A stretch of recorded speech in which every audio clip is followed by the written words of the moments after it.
one thing I wanted to talk about, because he's always a story, whether he does something or doesn't do something.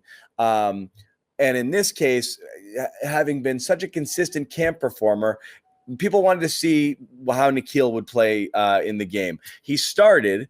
Then he played a lot, and he played well into the third quarter with the second team, with the second unit and beyond. In 15 pass attempts in the first half, he was not targeted a single time. He finally got one completion on a little underneath route there, where on a third down, where he almost broke the tackle, but and he kind of broke it, right. But he got the first down, I believe, on that.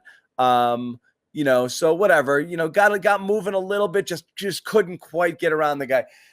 But still, you didn't see it. And so last year was the question of, I mean, the stats are terrible. The PFF stats and the advanced metrics about how covered he is all the time. He's basically the most covered receiver in the NFL. His separation, his ability to get open, is non-existent, it seems, or at least based on last year's numbers. But you're seeing him consistently get open in camp and make plays.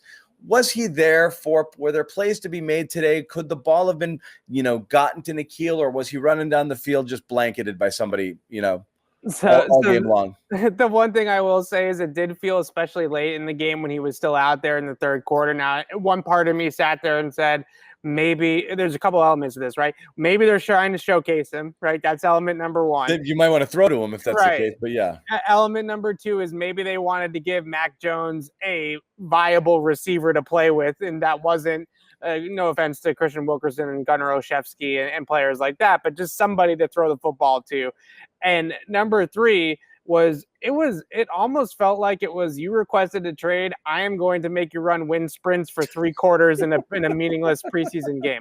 I know that's sort of like conspiracy-ish, but that's seriously what it felt like to me at some point, because they weren't throwing him the football. 98 degrees, you're playing all game long, and I'm not giving you the ball. And I'm not going to throw you the football. So the only time where I thought that maybe they had an opportunity to push the ball to him downfield a little bit was there was 2 plays early on in the game when Cam was at quarterback, and I had mentioned that the safety over the top was in the middle of the field, and they just didn't care at all about the outside receivers. And they left N'Keal on an island at least twice, with just him in the corner all the way to one side of the field, and there was no safety that's going to alter any throw over the top, and Cam just didn't look his way or didn't go his way with the ball. I thought maybe they could have thrown the ball up there at some point to him just to see if he could go up and get it, but he continuously looks more explosive off the line.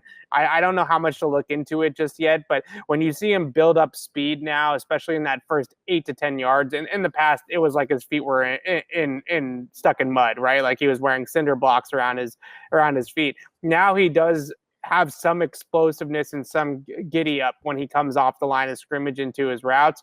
So hopefully that can develop into more production for him down the road, whether it's here or someplace else. But tonight it kind of felt like he was just out there running wind sprints for the Patriots on the outside. And he was playing the X receiver spot without Nelson Aguilar. So I think it's pretty clear that he is the backup X right now, and they might not view Kendrick Bourne or Jacoby Myers as a true X, and he might be on this team in that role.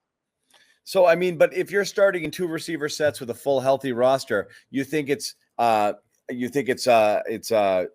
Aguilar and Myers with Bourne as your third receiver, right? You would think so, and then obviously with the 2 tight ends, you would hope Hunter Henry be back for week 1, and that was how the offense would roll. That's sort of what it felt like they were trying to do with 21 out there tonight with Jakob Johnson. Yep. It just sort of felt like that a little bit, but I think that the biggest thing that you saw in terms of Aguilar being on the field in practice is what I mentioned earlier about the safety over the top, right?